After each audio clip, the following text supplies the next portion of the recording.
My name is Emma Laffey and I'm with the Skahana and District Heritage Group, and today I interviewed a lady who is 100 years old in January of this year. Her name is Sister Bridget Veale and she's a Franciscan nun. Sister Bridget speaks about her childhood, her life as a Franciscan nun, and about Portiuncula and its infancy. This is Sister Bridget's story. Yeah, from what I am told, because I don't know. I was born in 1923, and that is 100 years this day. So what date was your birthday? 16th of January. 16th of January. 19... And where were you brought I up, was Sister? born in Dunhill in County Waterford. Okay. And I was born into a large family. There were 7 of us. No, there was 8 altogether. Okay.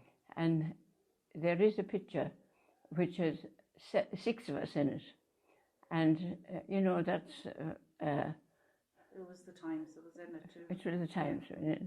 But anyhow, I was brought up on a farm. Okay. My mother had a poultry farm. My father had an ordinary farm. And we were brought up, in the middle of all that. Had you a happy childhood? Oh, very happy childhood. Very happy. But we all did everything. You did the We all chores that you learned were able everything. for. The ones. Yeah. We did the chickens and we did the light work. But there were a few men that did the milking and all things like Heavier that. work. So it was an ordinary farm as you would get in those days, with everything in it. It was from a needle to an anchor. Everything from a needle and to the an mum anchor. says mums always worked hard for The mums and the fathers. And the fathers. And the fathers. The fathers. My father did everything. Yeah. Anything around the house he'll do, and he was a lovely man. And my mother and father were wonderful people. They were a great partnership, were they? They were great, Yeah. great people. And we had nothing but love, but we had hard work as well. Yeah. I won't want to say hard work, it wasn't hard work. I mean, we had It was plenty of the same time as to everybody. play. Yes. Yeah. I mean, and with a big family, you have heaps of things to do. And you were loved. we were loved. Yeah. And we were shown how to do everything. And we knew how the chickens came out, and we knew how she had incubators and things like that. At that time, which was amazing. A big thing. Yes. Yeah. Because the ESB and all that was only starting to That's right. come in. And were they the ones used by candles now? Were they the little incubators, or were they? No, they were oil. Oil. Yeah. Paraffin oil. Mm. And 100 chickens came out at a time. And it was absolutely marvellous. Mesmerising as it a was child looking at all the absolutely, yes. chicks. And we'd be watching for the eggs to crack, and then for the eggs for the little beak to come out, and it's amazing what you learn. But we looked after the water in the. You knew they had to have water for the for the hens, is it? Hens, for the eggs. Yeah. To incubate them. Incubate them, yes, the water that's will right. evaporate. That's right, yes, and all that kind of thing. Yeah. But anyhow, we had a great time and we enjoyed it. And I don't ever remember being forced to do anything. But at the same time, we did all sorts of little bits. We all had a little piece of the garden where we could grow what we wanted. And I think that's where my love of gardening came from. You love my heart's desire would be the garden. Oh, isn't that lovely? Really but lovely. Anyhow, I've always... Father Bernie was telling me you had a hand in designing the beautiful gardens. Well, yes, we have a nice garden, and I think wherever I went, I made a garden. Yeah. Africa, whether it was Africa, whatever it was. Yeah. And I remember when I went to Africa first, they said to me, "Oh, you won't grow anything here." And I said, "Well, look, I'll try." Yeah. And I tried, and we had lovely flowers. No way. Well, you definitely have the green fingers. Anyhow, that was it. So we went to the national school. Yeah.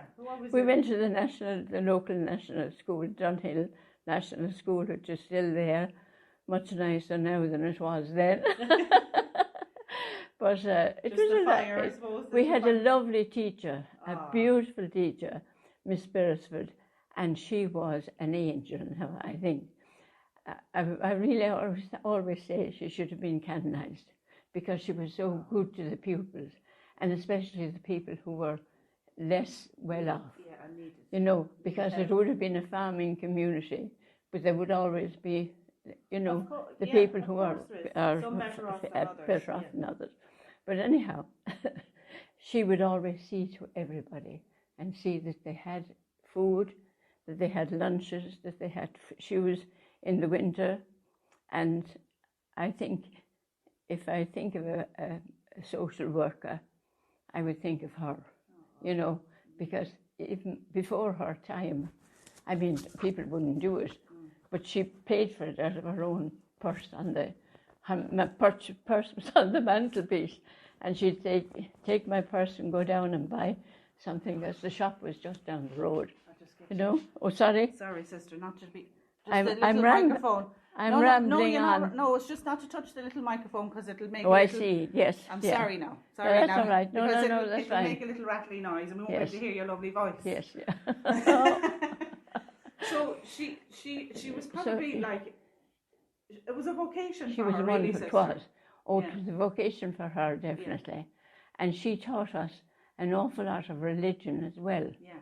Now, it would be frowned on nowadays, but we would go and we'd make the stations, and she'd get us to say the rosary. And I mean, she was a good woman. She did it with enthusiasm. She was with everything in her, you know. Did she ever marry, sister? She didn't. No. So and she rode a, you know what you call the bikes, the high bike. High Nelly. High Nelly. She rode a high Nelly in rain or snow or whatever it was, and she came several miles on the bike every day, and she would be there to make sure that people got lifts and all that kind of thing, you know. Yeah, but she was a wonderful woman anyhow. That's all I'll say about her. Yeah, no, but she had a great influence on me, your life. on my life, yeah. And I think, you know, when you think of teachers, I think they're wonderful people and they have great opportunities, you know. And they're lovely people. They are lovely people. But it's great to talk about her because she was an important part of your life. She was. She, as much as you would have had religious prayer at home, exactly, brought to mass, that's she right. gave you another little spark. Exactly. I mean, it was religion was part of us. It wasn't a thing that was put away on the shelf until the night and said the rosary. It was there. We were always interested in the missions, and we had all the missionary magazines, you know, coming into the house, which we would read. Now, that was what originally inspired me to become a sister, a missionary. And the Irish friars at that time were starting missions abroad in China. And this was my ideal mission in China. But anyhow, and then I saw a picture of Charles de Foucauld, and he was in the desert now. He wasn't in Africa. Okay. He was in the eastern deserts and that, and he inspired me too. And I suppose we were kind of thinking of missionary. It was in our blood almost. Well, it is. It's something that's there. It is. It is. Yeah. And it's a vocation from God. Yeah. God calls you. And I don't know why he called me, but anyhow, I'm glad he did. Oh, isn't that lovely? To say you were happy with your life. Exactly. Well, I can say from coming in the door, you're certainly happy with your life. You're a very positive person. Yeah. And in probably better shape than most of the rest of us at 100 years old. But I suppose, what was it like for you? Your parents know when you told them now that you wanted to. Well, no, we were sent, we were all, the girls anyhow, were all sent to the Mercy Convent in Carrick-on-Suir. And these missionary sisters used to come round the schools at that time, and they would give a talk on the missions, and you know that was a natural thing too. Just to inspire there are somebody. nuns coming, and they would talk to, and you know, and kind of one of those times, I just got the urge to go to the missions in China. You had a feeling? Yeah. And I was only 16 and a half. Oh my gosh, you were a very young girl. Weren't you great? And I didn't intend to enter at 16 and a half. Yeah. I didn't intend to. But the nun who came, Mother Margaret, she was very persuasive. Okay. And she said, you'll have to come, well, it would be better for you to come, I think she said, because there's other people coming in September. Okay. So we'd have an intake in September. So I prepared for September. And September the 1st was the outbreak of war. Oh. And I was supposed to enter on the 8th of September. Myself and another girl from Clare, Teresa Hennessy. And Teresa and myself were, we were, of course, letters took 2 or 3 days at that time. And we had correspondence, great correspondence all during the year. She was in Carrick-on-Shore with me. Supporting each other with Yes, we were. Yeah. And we were telling each other all sorts of things about our parents agreeing, you know. But anyhow, they, to my surprise, they agreed. And I was surprised. And you were happy? And she wanted us to go in September. Okay. So we had decided that we were going to enter on the 8th of September, and we had to go to England. Oh. And that in itself was the voyage. You know, at that time. Yeah, well, you're probably never out of Ireland. I was never out of it. No, so I was never. Very daunting. No, I was in Dublin once or twice. Yeah. I think to get the clothes and all that kind of thing, you know. Yeah, yes. Yeah, because you got a list, didn't you, that time, of items you needed to bring with you? We did. We got a big list. Yeah. And I remember, we got all this stuff in Waterford because we had drapers that we were used to dealing with. And they knew exactly would pack all the things for the people going away for your journey. You know, for your journey, and tell you all the things what the kind of things that you should have, which weren't always the kind of things that you'd like. But anyhow, they were old-fashioned. The deal you were going into. So anyhow, the big trunk was packed, and Baptista and myself, Teresa and myself, we met in Dublin. And we got a car. I hired a car. My father hired a car, and my mother and father came with me, and that was all up to the. Mom heartbroken to see you going off. I'm sure they were all heartbroken. Yeah. But anyhow. But she knew it was your life. She did. She did. And my eldest sister had already entered. Okay, so in there the was Mercies. 2 of you. Was there many more of you then, Sister Bridget, that went in, or just the 2? There was 5 of us. 5 of you altogether? Wow. Out of 7 girls, 5 were. So there was 7 girls in your house? Yeah. Isn't that fantastic? And 5. And 1 boy. And 1 boy. Yeah.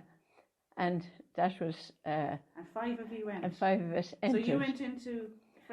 I went into the Franciscans missionaries. Yeah.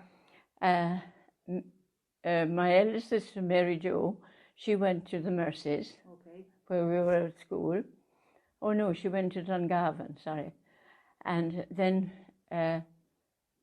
Kathleen was next, and she went to the Good Shepherds. We were all different. Yeah, yeah. And then Cora came to our congregation, the Franciscans, and she came out to Africa after me.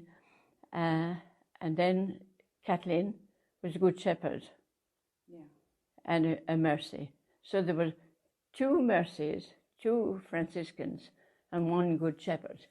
It was like. So what years? We're talking the late 30s, early 40s for these. That's right. Entering. Yes. So that's the time period we're kind of. 39, I entered. 39, the year of the war. The war. Yeah, the war broke out. So that must have been a bit scary too when you were heading off to London. It was. It was very scary because people said, there are mines in the ocean and this, that, and the other thing, and we said, well, the Lord will protect us. Yeah. We were sure that, I don't know, I suppose, your faith. When you're young and you're full of faith, as you say. That's it, and you have no fear. You have no fear. Even though you have a little bit, you're afraid. It's just nervousness of what's to come. Yes, but we weren't. It was kind of in a way, it was an adventure. Yeah. It was the beginning of a journey to China. Which you agree, though, when you think of it. We never knew we were going to come back. I mean, it's a journey in itself to China today, never mind.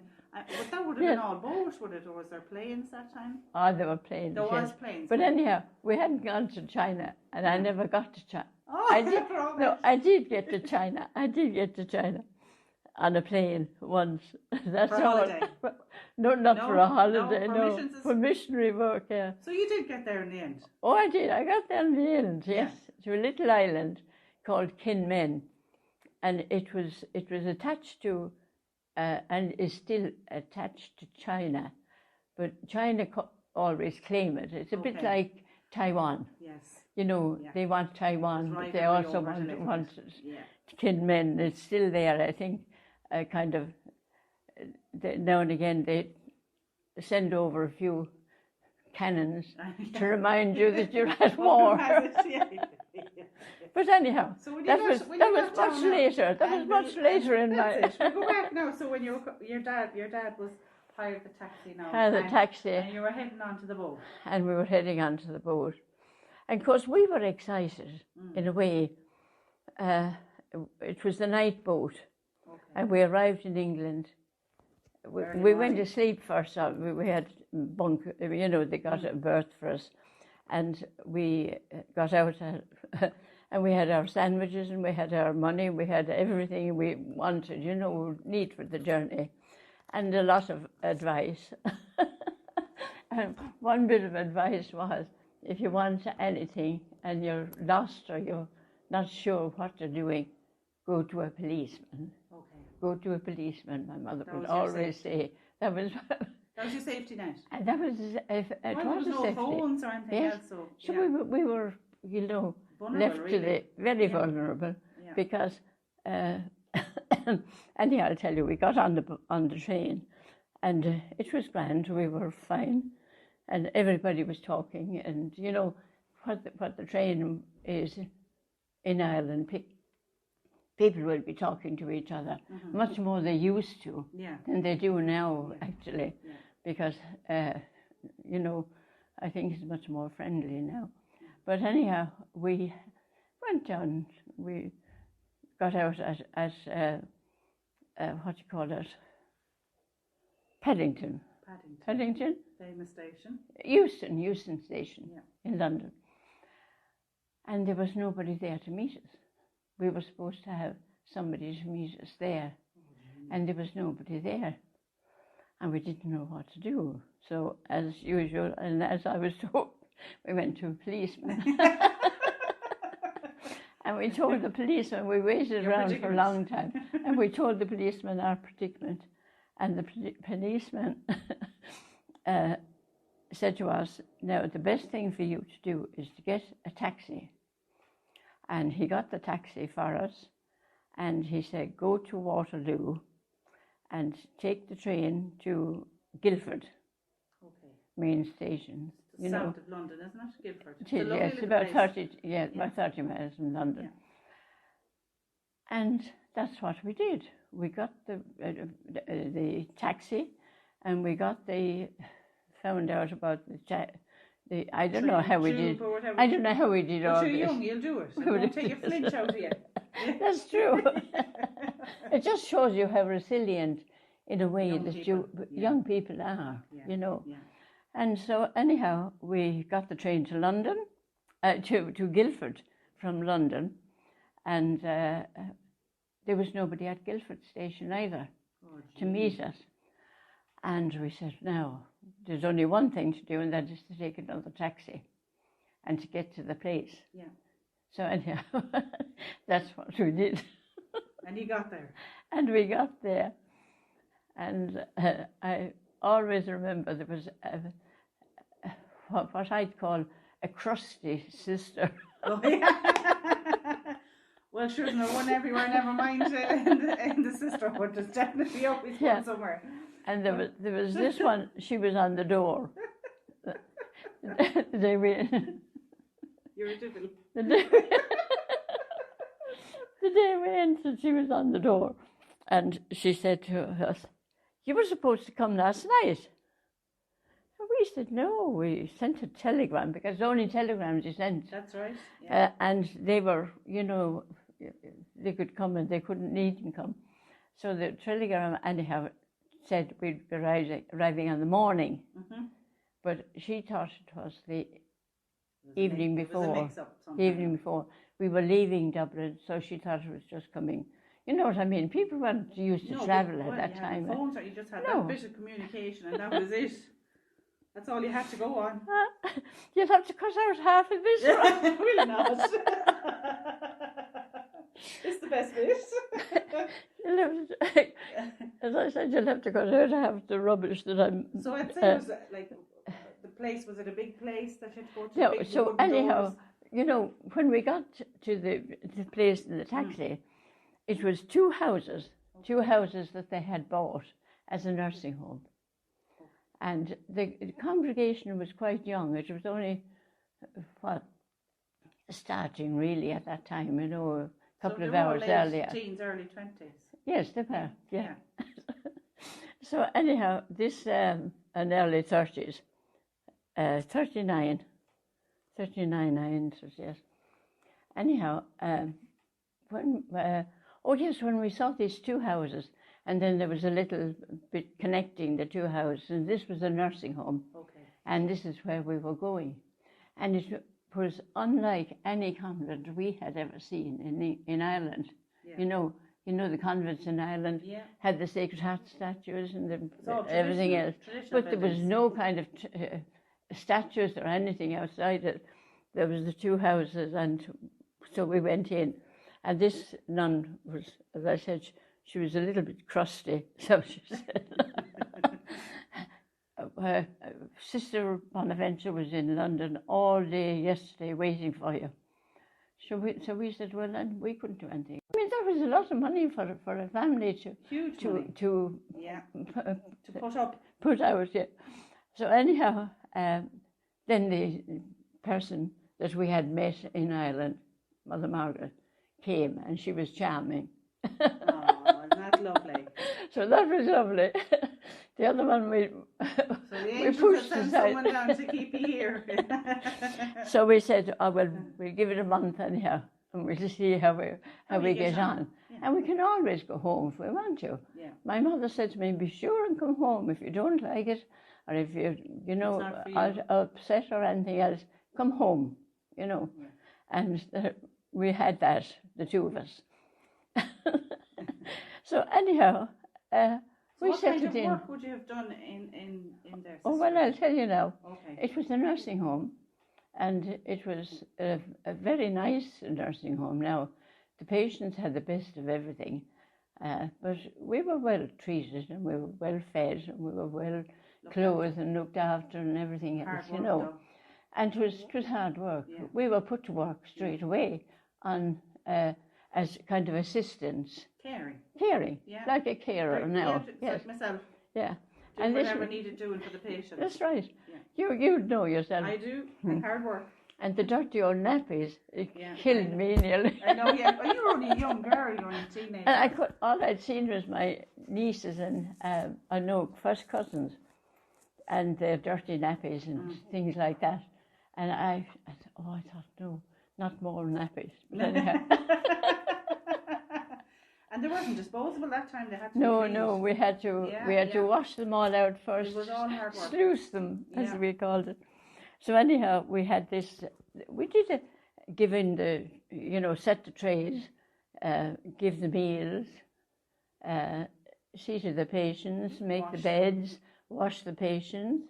You learned everything. Yeah. You learned everything. It's pure care. Absolutely care, and it was great. And you know what I mean? I mean, life was opened up for us because we were in. Teresa was 17 and a half, I think. Yeah, she was 11 and a half. Yeah. So she had a little bit more sense, I suppose, than I had. I doubt that now.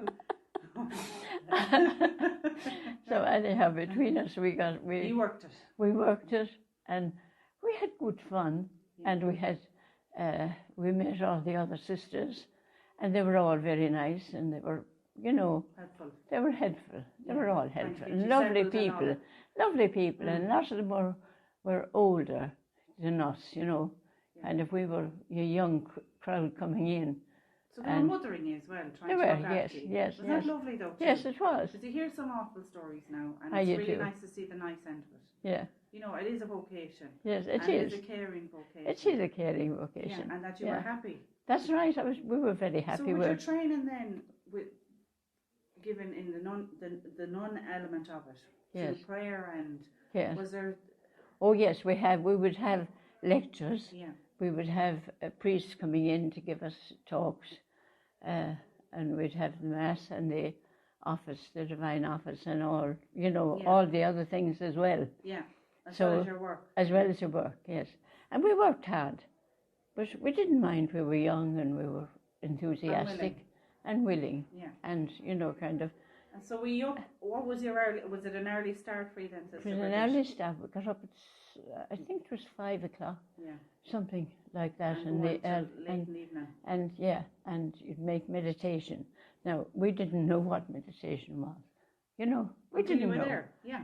We had our own prayers, as we said at home, and you had to kind of change your attitudes to prayer and to, the whole ethos. and the whole, and to learn how to make meditation and, all enjoy it. All of that, and enjoy it. Enjoy Yes, it. we Enjoy did. the prayers. Yeah. And we had a lot of fun.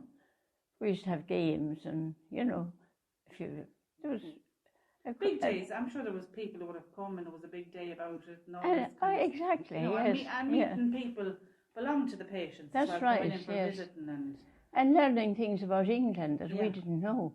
Yeah. But living in England was quite different to Ireland, where I grew up.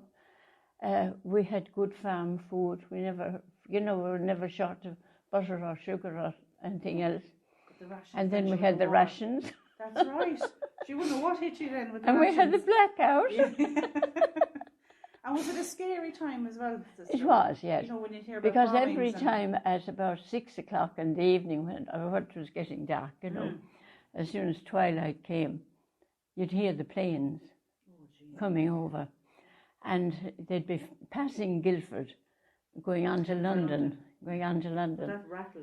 And sometimes, not only that, but occasionally, when they were going back out, they dropped any bombs they had left. For good measure, Yeah, that's very scary. Anyhow. Would they have had the sirens there like they had in London? Oh, they did, yes, yes. And when the sirens went, you went into the basements. They had basements. Yes, yeah. we all had basements. And it was great fun in the basement. I think you've seen the spark in every darkness. we were young, and we, I suppose you don't realise. It was freezing cold down there. It was freezing cold, and in those winters. Would you have had to move the patients down now as well, or was it? Oh no, we were in a little house, separate house down the road. Yeah. Yes, and when whoever was sleeping there would be the ones to be moving. Yes, down that's into right. The basement. We'd go down at night to sleep there. Yeah. And work then during the day. And there was somebody supposed to put on a fire, and she had no idea. She was only a novice. She had no idea of how to light a fire. It's something that would have come natural to you in the countryside. Could have shown her how to do it. But anyhow, so the hot water and everything was very scarce. Yeah. And I remember you get out of bed in the morning, you'd want to, the tap wouldn't go because it was all frozen. Cold. Or something, It was really very cold those nights. I was never so cold as I was then. But anyhow. So then, how many years were you there then, Sister Bridget? I was there for, right now, would be 6 months postulant, then 2 years novitiate, you moved up a step kind of thing from the postulant. You could go walk out if you wanted to as a postulant. At any stage, that's 6 months. At any time, that's 6 months, yeah. But anyhow, and after the novice too, you could go any time you wanted to. But I never thought of going after the initial month we gave ourselves, but it was still there. Well, you were happy. You'd no reason to not to be. No, that's right. We were happy. So the length of time then for the training itself, so you did the 6 months and then the 2 years. And the 2 years, and then 3 years before you take your final profession. Your vows. Yeah. And after we took our final vows, we were sent to train in London. Okay. Now, that was a real, venture and experience. And I went to, we didn't go to the same hospital now. I went to St. John's and Elizabeth's. It was a Catholic hospital run by Missionary Sisters, which I was very familiar with, kind of Missionary Sisters. You were, because you grew up with them. Yeah. And it was lovely. I enjoyed my 3 years training. 3 years. 3 years, yeah. Now, we used to come home every month, and the devastation in London at that time was just, when you see the things now in, what do you call it, on the television. You see all the and you see the houses. Yeah, Turkey and all them places. We'd be going home. We used to go home about once a month because we only got a day off once a month. You were probably luckier than we were when you were training. So did you train nursing as well, sister? I did. You did? And for midwifery. And midwifery. I did midwifery after that in Queen Charlotte's. Wow. Yes. So the midwifery then was another couple of years then? Another couple of years there. And did you enjoy the midwifery? I did. The little babies? Yes. Oh, I loved district. Oh, I loved district. Oh, you were a district midwife? Yes. Wonderful. Well, you went out to deliver. Yes. Around Acton and all around there. I did a project last year on the district midwives in the local areas here. Yes. And well, I'll tell you, women. I loved the district. So you found your niche. I did, and I thought, oh Lord, this is just beautiful. It was really lovely. And the delivery. Yeah. And I'd say there was. I would have gone into homes and some. Poverty. I'll tell you, we had to go and see the homes beforehand. We had to see. I'll tell you, the hardships in London, you would not see it anywhere. I mean, it was real. People were very, very poor at that time. You didn't have, apart from the rations and all that, but a lot of these. What was striking was the generosity of these poor people that we went to. The generosity of them. When you opened your bag when you went home, you'd find a few oranges in it or something. Or sweet. And their kindness. Exactly. And some of them would be working in factories, and they'd bring the face cream. Oh, they're crazy. We used to love the face cream. Just a token of their thanks. Exactly. But they did look after one another. Nobody had anything. Everybody was so generous and so lovely. Yeah. It was a lovely experience in London. Now some of the patients were much better off than others. Of course. And you get the very, very poor people, and you'd have to clean the house before you could do delivery. Yeah, I know. You'd know yourself. Yes. Did you do your midwifery in? I'm a healthcare assistant, so I assist the midwives, but I love it. Yes. I love it. Yes, you do, yes. It's a great unit to work It is lovely, isn't it? It is a lovely unit. Now, frightening at times. It is, especially if you're... I admire my own colleagues. Yes. Because you're taking the life of a mother and baby in your hands every day. And we used to have to, if the patient was in labour, we'd have to stay out the night, Yeah. And the midwife might visit us once or twice during the night to see we were all right and that kind of thing. But then the fear in London was the travelling, on your own. Yeah. And often you had to ask, you'd have to ask somebody in the family to take you back or something, to escort you back, on the underground. You wouldn't go on the, not on your own. Yeah. I'd be frightened now on You'd the buses. Well, even today you'd be vulnerable. And on the buses, I was frightened, very frightened, and followed a few times. So but anyhow, I know most of the time we have happy occasions with mother and baby. But yes. You must have seen some very sad times. Very, very, very sad Losing things. mothers? Would you have yes, lost mothers? we would. Yeah. Yeah. No, I don't remember. No, you wouldn't remember. I don't remember. Just no. Your own experience. Yes. Losing Yeah. mother. It is very was hard. The hardest part, I'd say. It is. Yeah. But it was lovely to the baby born and the mother, the joy of the mother and the cup of tea and the, It's all over and everybody's okay. Yeah. And I nearly cried at the time when they stopped giving the mother and babies a cup of tea, giving the mothers a cup of tea after the babies. They stopped it in the hospitals at one stage. And I just, we weren't allowed to do it afterwards. And it's lovely. We still do that now. That was it. Do you do it? And they'll tell we do. Oh. And they'll tell you it's the best toast and is. tea they ever had. Well, they're after working hard for hours before. That's right. And it's just to have that relaxing moment with your baby. Yes. And a little cup of tea. Yeah. There is something very special There is something special and about enjoy it. your baby for the few minutes. Yeah. Because it'll be mayhem then within hours of... That's right. I suppose all the other little faces looking up then and looking for Mammy and too. Sometimes there'd be six other children in the house, Yeah. People wouldn't believe it nowadays, but that's. I remember being in one place, and there were, I think it was the seventh boy. They were all boys, and they only had the one room and the one bed. And that's true. And all these young fellas are running around, And I'm only 16, 20s. I was in my 20s. Early 20s.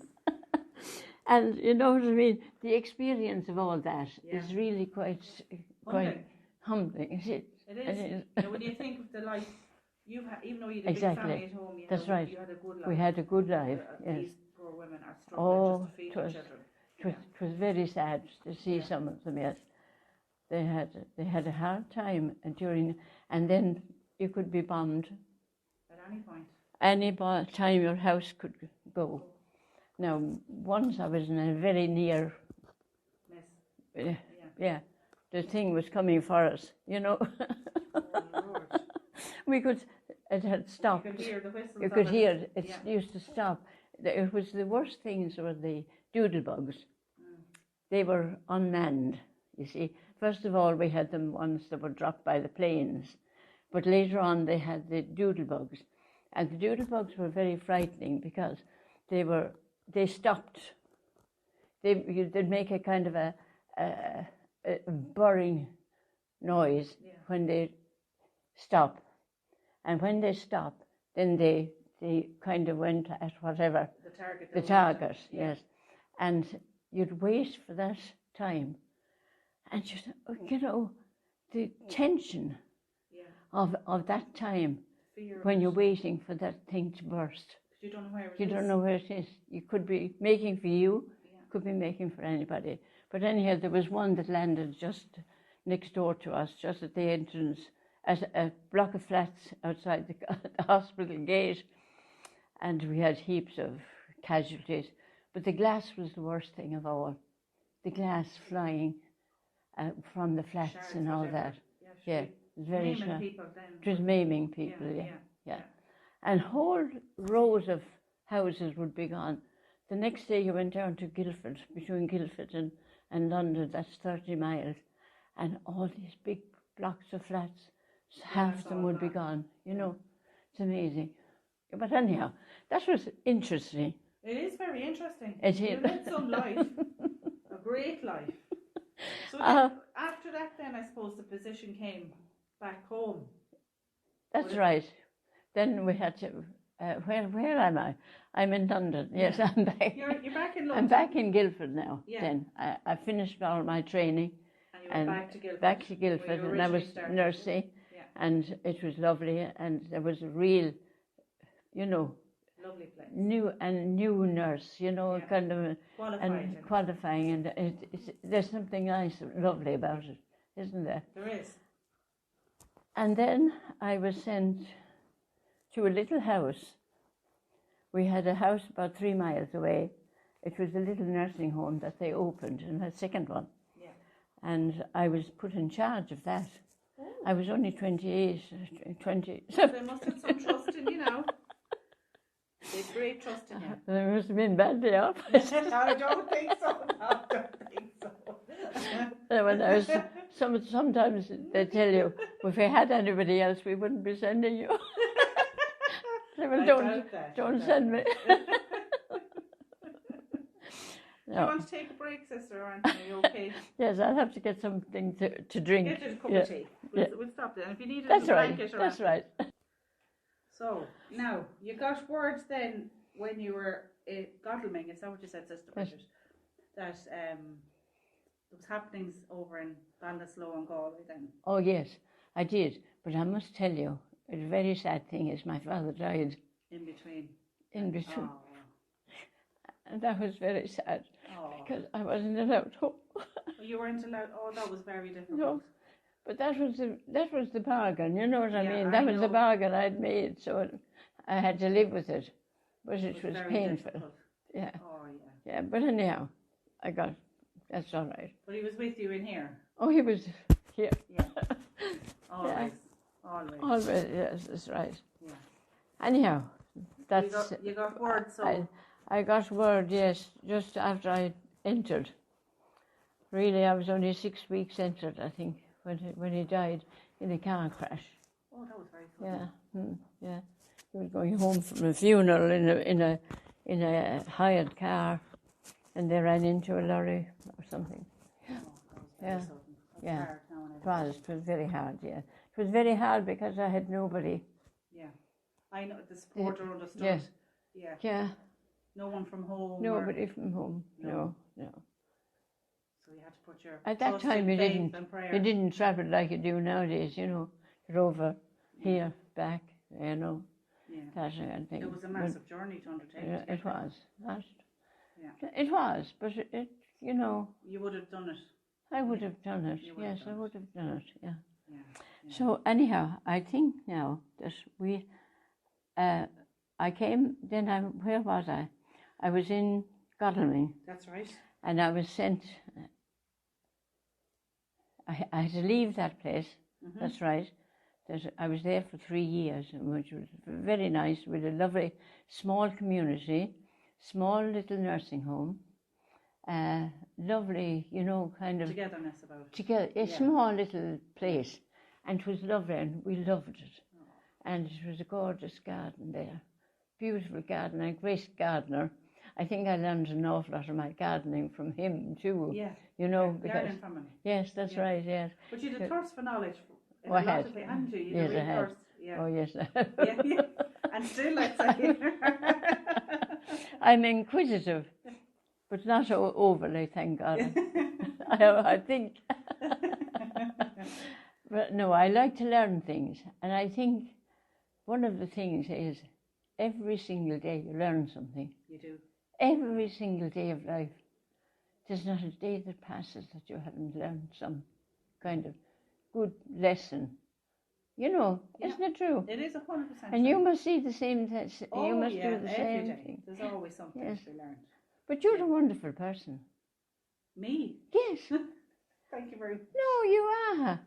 I mean, what you just told me now, you know, about yourself and that man, and going in and cleaning up him. And I know what it is now because I've gone through all that. You know exactly what I know exactly what you're talking about. And, you know, and I thought, God bless it, how do you do all that and live your life? And well, sure. You just have you family? I do. You I have have 6. 6? Big house. And five boys and 1 lady. Oh, Nearly the opposite to your house. I know, that's right. With the one boy and all the other. Well, there was 5 girls in my house when I grew up and 1 boy. Yes, yeah. So we're well used to all the Kamalia that comes with I know. big family. Yeah, exactly. So you're never done. But it's great. Though. It's great. Yeah. And they're always there for you. They are. Yeah. And it is lovely. There's only 2 of us left now, myself and Good Shepherd in Waterford. That's all that's left. Yeah, but she hasn't got a memory like me. Though. She's only 2 years younger than me. Yeah. But she wouldn't remember things now at all. Yeah, yeah. But she's in good spirit. Oh, she's a good spirit. Yeah. And she's very happy.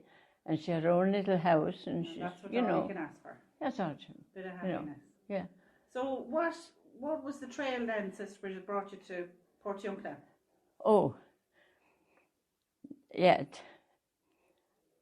I was just told that we had changes every 3 years or something like that. So I was, expecting to be changed, and I didn't expect to stay there, You knew your time was coming I knew my time was coming up. So anyhow, I was told that I was coming to Ballinasloe. And I was supposed to be a matron.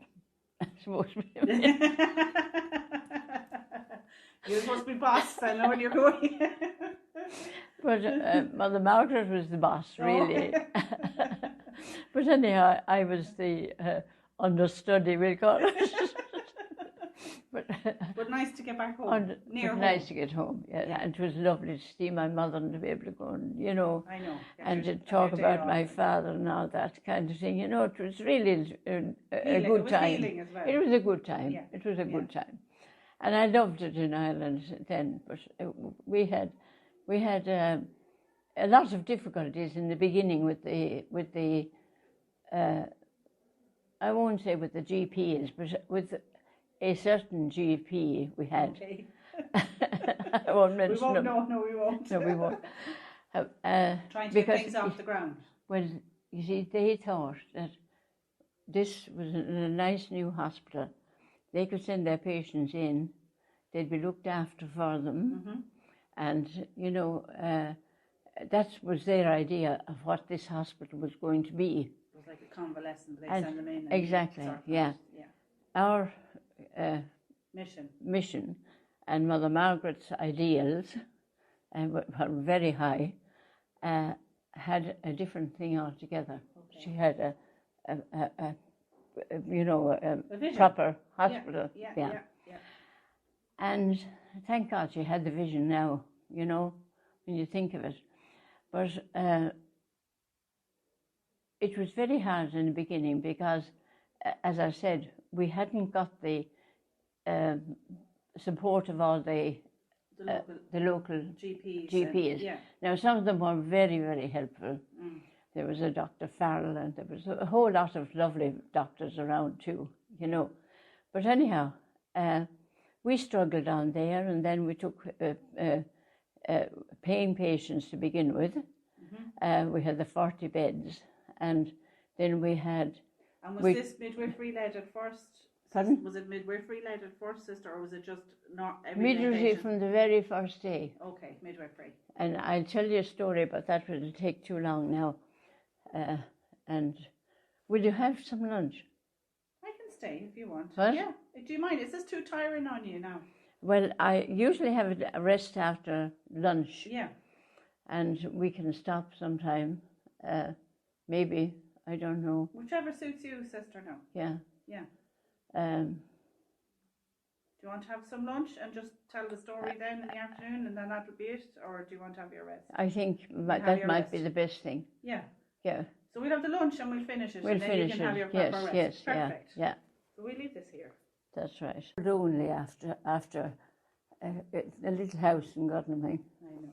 And I was crying like mad. Oh. coming over here, Yeah. And I was coming back home, but But you'd made it was life. just... So how many years was it you were in England then at that stage before you came back? It would have been 10, 12, would have been 3, and say 2, it would be 5, and 3, 8 and 2 or 10. I suppose about 10, 12 years 10, probably. 12 years altogether. Yeah. All together in Yeah. England. Yeah. And then I was later on again in England for another, because I was on the council for a long time. And that's where I travelled an awful lot. Okay. I travelled, I think, all the world, almost. Everywhere. Nearly everywhere. So going back to Portiuncula anyway, so you got the call to come to Ballinasloe. I was told, I was transferred to Ballinasloe. That was your next mission? Yes. Was to go over to Ballinasloe. To Ballinasloe. So what met you when you came here? And to take over the matronship. Yeah.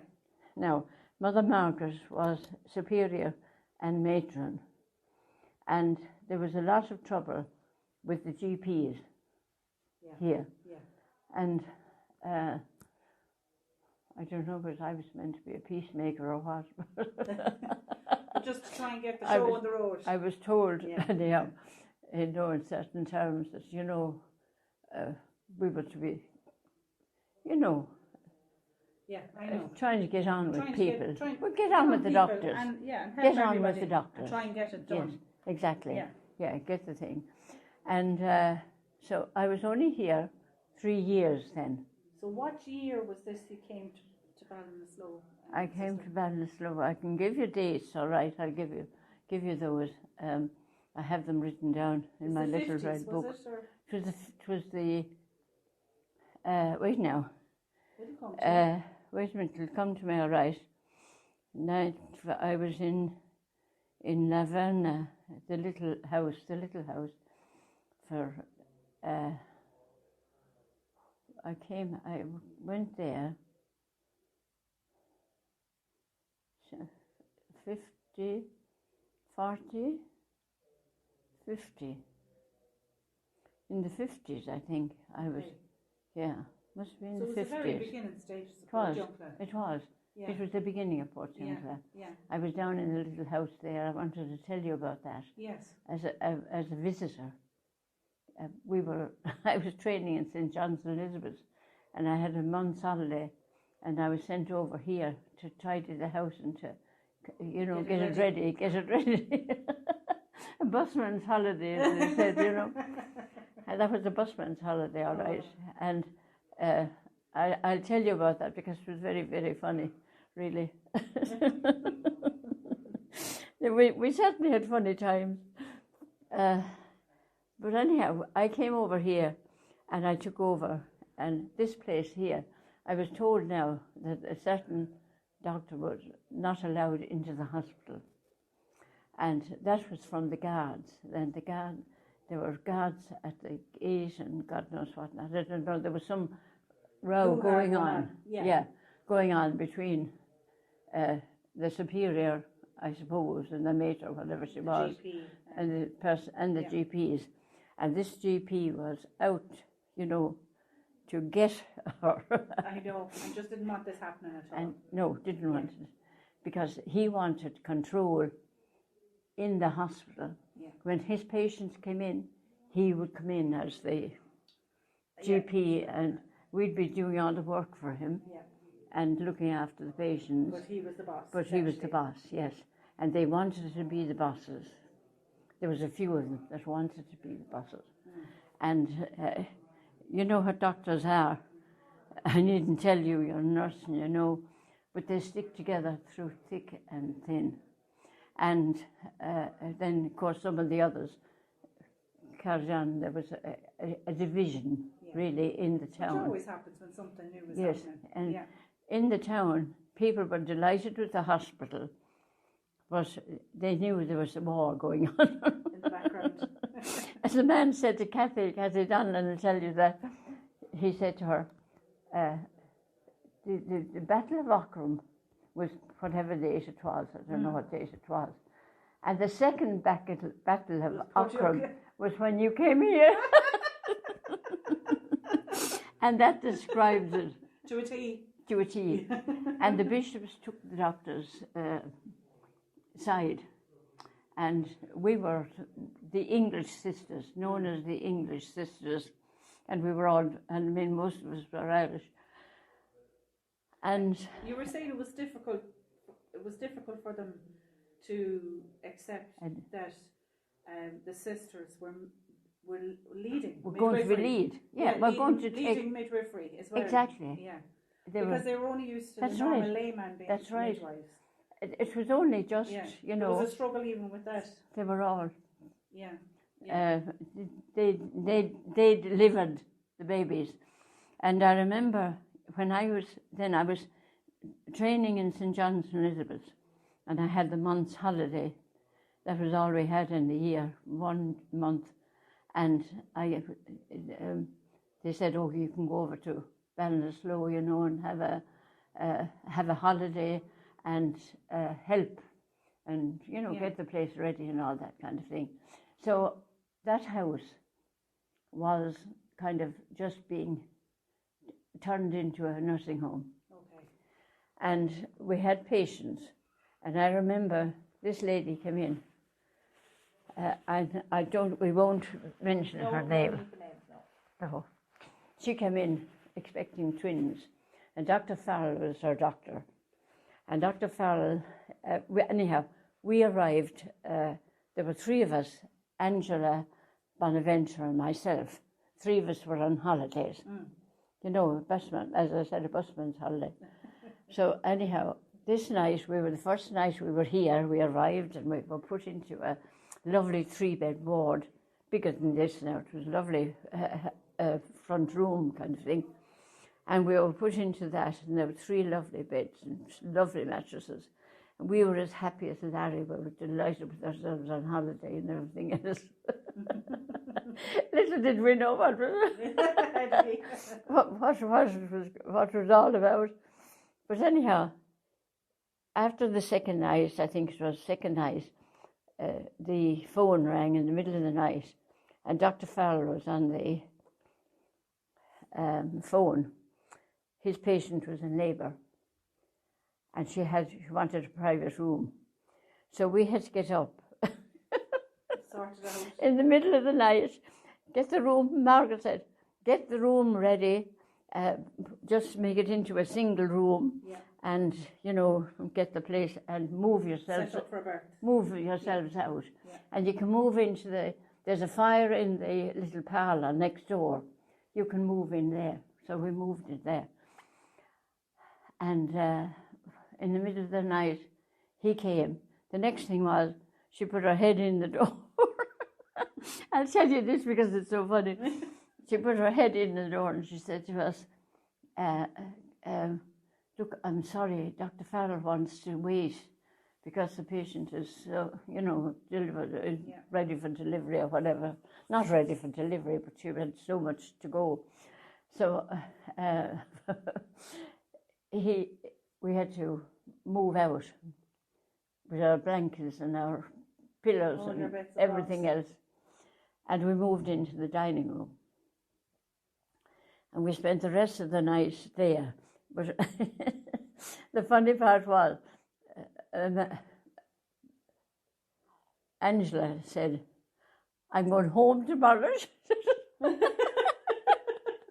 I'm going home tomorrow. Enough of this holiday. This is finished. We're finished with this. And the old dog, Pika, she was a little dog that bite you at the first, you know, go. Noisy dog. And she wouldn't get off the couch for us. To sleep in the parlour. But anyhow, Margaret put her head in the door and she said, just for fun, this was fun now, we were all laughing. She said, I need a blanket. Oh God, love her. Just for fun, she said. That was the end of that night. But so we were sleeping in all sorts. As you were saying to me earlier on, we were chatting, the top part of the hospital was the living quarters at one stage. Oh yes, that's right. Yeah. Yes. So the maternity floor. Maternity floor, yeah. But over there in that little house. Yeah. We went up to the attic after that. Yeah. And there were patients under us. Oh, imagine. And we had to throw our laundry bags down, I remember. And the one fella said to the other, the japers are coming through.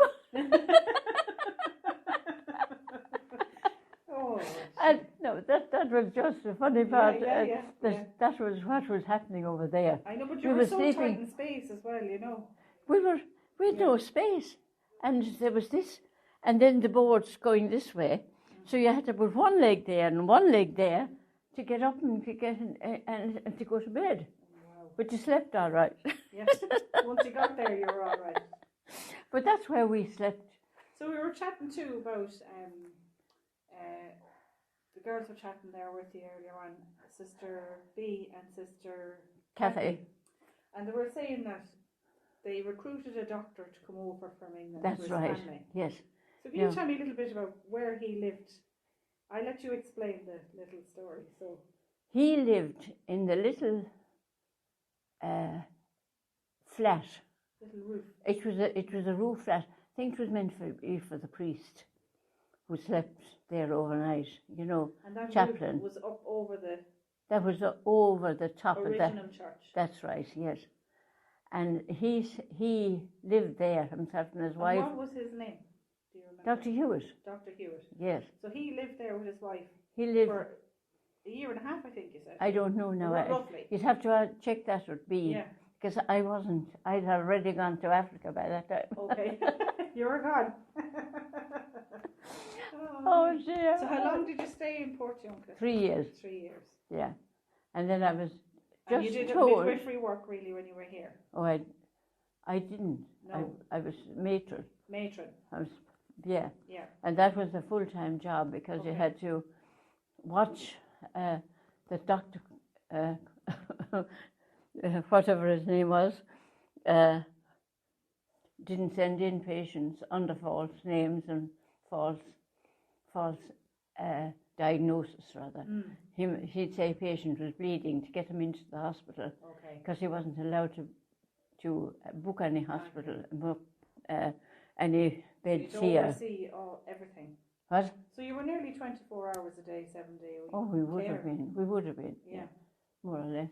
That was my preparation for Africa. Yeah.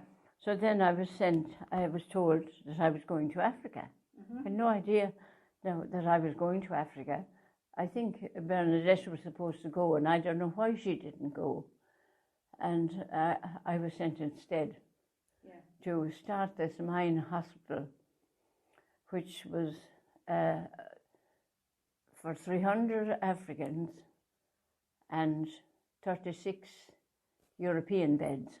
Yeah. Now, this in Zimbabwe at that time was a new thing. No Africans, there was no hospitals with Africans and Europeans under the same roof. That was apartheid. This was 1950s, late 1950s time. 50, I can give you the dates, I have them. Well, I'll write them down here. No, there's no panic, Yes. but it's just general. Yes, yeah. Yeah, mid to late 50s. To the 50s. We went in 55. Oh, there we go, yeah. 55 we went, yes. And... was that boat trip now or... Oh, it was a boat trip. It was beautiful. The boat trip was gorgeous. Oh, seen so much, I'd say. Yeah, well, you know, you'd had lovely meals and you just sat around in the sun and you played games. One thing that Mother Frances was very good at, and that was that she allowed us to do things that other people weren't doing, that other nuns wouldn't do. Yourself. Just for yourself for a while. That's right. Yeah. And to play games, dacoits and darts and all sorts of things. And we played everything, and we had a great time. And how long roughly was the There was a fortnight. A fortnight. And then we had 5 days on a train to Zimbabwe, from Cape Town to Zimbabwe. And that was some journey, I'll tell you. And we didn't know what to expect. Did you get to see all the wildlife? Well, we thought we'd be having elephants looking in at the carriage every minute, but they didn't. No.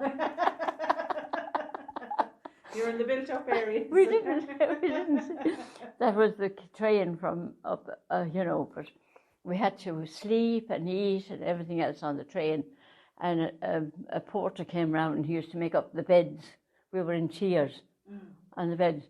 This was for 5 days all the way up. And we had to forage our food and God knows what not. Anyhow, Very long trip. A long tiresome trip. Yeah. And we eventually arrived. Oh, we had cases galore, trunks galore, with all sorts of things in them. So we had all that old luggage to look after too. And would you have brought medical equipment and stuff with you? Oh, we brought all sorts all of your bits all of sorts of things. Yeah. We didn't know what we were going to. I know. So you need to no have every idea. case scenario. Absolutely. And we hadn't got a clue what we needed. Yeah. You know. Yeah. Did you enjoy your time there? Oh, I did. We had a great time. Seeing the culture as well. Oh, it was lovely. It was lovely. Yes, it was lovely. No, it was completely different life. Excuse me. It was a completely different life. Way of life. And we were very free. Yeah. You know, and I think that time of my life was great. Yes, you enjoyed it the most. I enjoyed it. Yes, it was really. I was the matron of the hospital, and we had to move the old hospital. There was the old hospital, and they had hundreds of African patients in it, and they all came down to us in one day. There were these big wards that we'd never seen before, the size of, little wards here. Yeah. And then to be landed up with 60 in a ward, big long room. But anyhow, we battled on. Did you struggle with the heat and stuff there? Oh yes, we had all that. It was very hot there. Yeah. It was very, very hot. And but everybody was so kind to us. Oh. You see, we had a very nice general manager in the colliery, and he gave us anything we wanted. Wasn't that lovely? And that was lovely. Yeah. In the line of equipment. So what we had to do really is to equip a new hospital, first of all. That was our first job, to go there, to get it ready, to get curtains and disinfect it. Yeah. Now, we didn't have to buy anything because it was all under the colliery. Okay. And we were getting a salary, which was, very nice and great for us. So we had to equip that hospital. It was a 300-bed hospital from our little 36-bed here out to the 300. 10 times the size. I know, yeah. Wow. But anyhow, it was great. We had a How many years did you spend the 3 years there again? I spent 10 years there. 10 years yes, before I came home, yeah. Before you came back home? Yes. And were you working back at Ballinasloe then for a while, or? No, I came back much later. Okay. Yeah, in the 50s, 60s, 70s, I came back. Yeah. And when did you go out to Singapore? Were they holidays or were they missionary work as well? 1977, I went to Singapore, and I was there for 6 years between Malaysia and Singapore. And that was missionary work as well? That was missionary work, and we had to move a hospital. I had to move, we had a lovely hospital up in Ipoh, and we took over another hospital. It was all organisation and everything else. Yeah. And we had to move the children's hospital from Ipoh to another part of Ipoh, because we took over a hospital from the German Sisters. Okay. And that again was quite an experience. So you were going into these places and waving your magic wand and getting them all ready for everybody. So it's no wonder they sent you all over the world setting it all up. You must have been a great worker. Well, I loved your work. I suppose I was able to organise. I don't know, but anyhow, whatever I did seemed to go all right. You do something right. Thanks be to God. There were plenty of things that went wrong. So you ended up then back in retirement years. Then I was elected in 1965. I was elected onto the council in Ladywell. Okay. So I was 12 years in Ladywell, and mostly at that time I was matron of Guildford as well.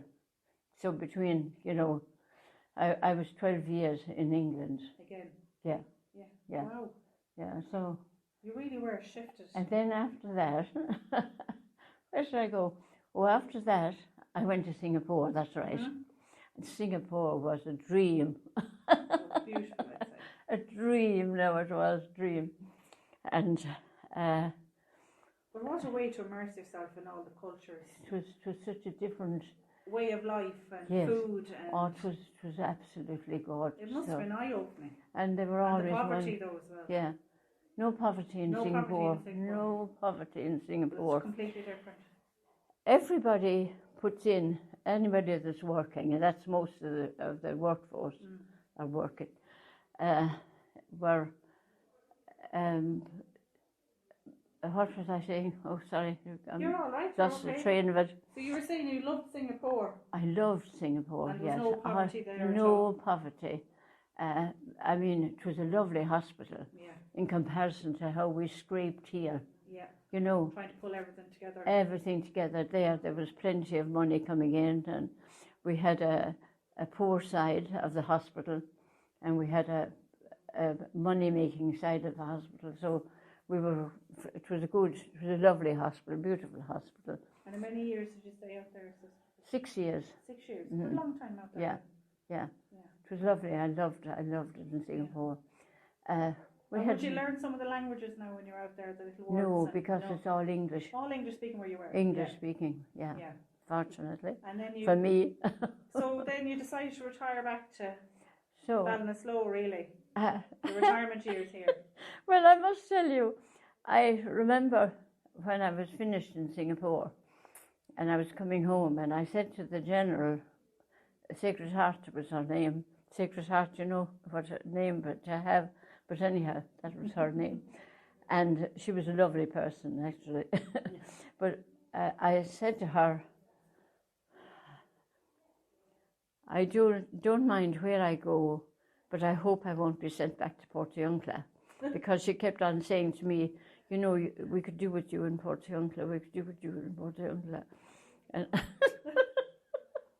You didn't want the hardship. I didn't want the hardship.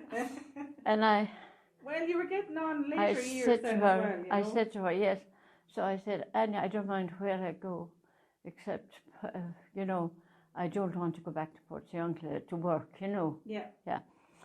I mean, I didn't mind coming to Ireland and living in Ireland, but I didn't want to be.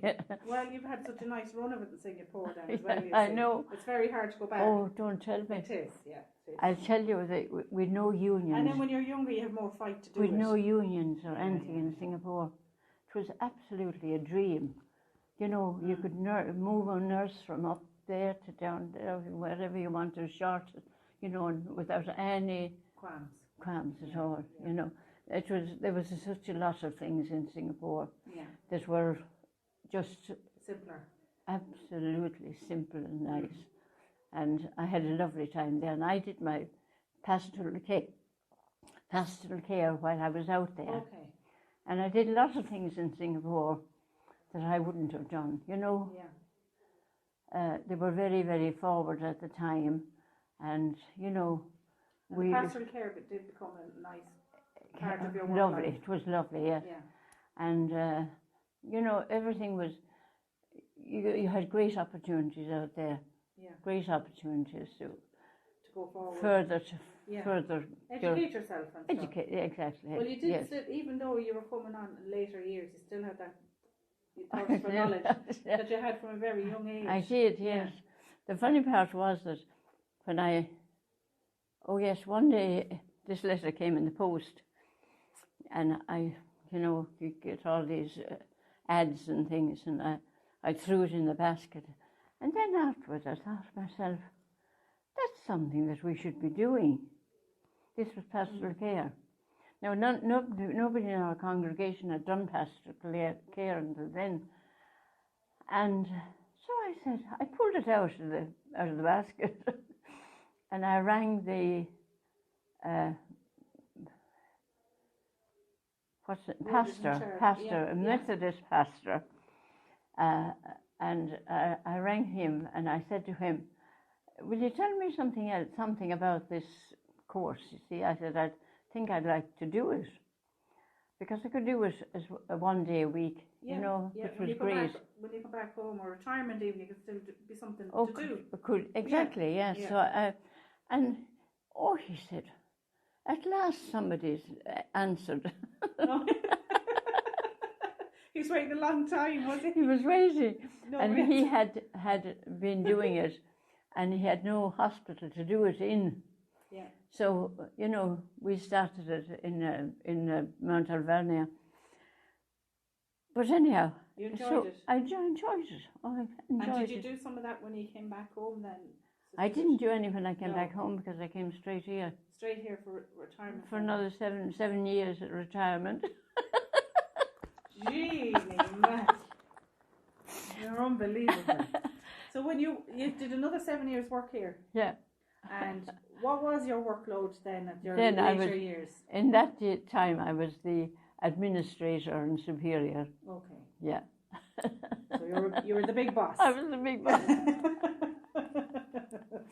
Everybody else was doing the work. And you were overseeing it. That's Which you were right. entitled to after all your years of work. I suppose so. Was it over the whole hospital, or was it a particular area, sister, that you were over? Tony White was he had been appointed the general manager. Yeah. And I was really the superior. Right-hand woman for him. Right. Yeah. I had to go to I had to do all the doctors' meetings and everything and all that, carry on. Yeah. You know. And just keeping the ship going. Yes, But exactly. it was a lot of hard work too. That would have been more mental now than physical work that you would have had in previous years. Oh yes, definitely. Yeah. But you It was enjoyed different. that challenge too, I enjoyed that. Tony, we had a great team over there. Yeah, at that Tony time. and Sean and Tom Carthy. And what years would that have been? The 80s, 90s? Finished in 90. Finished in 90. Yeah. Wow. And I Imagine. did, while I was here at that time, Yeah. I did a Franciscan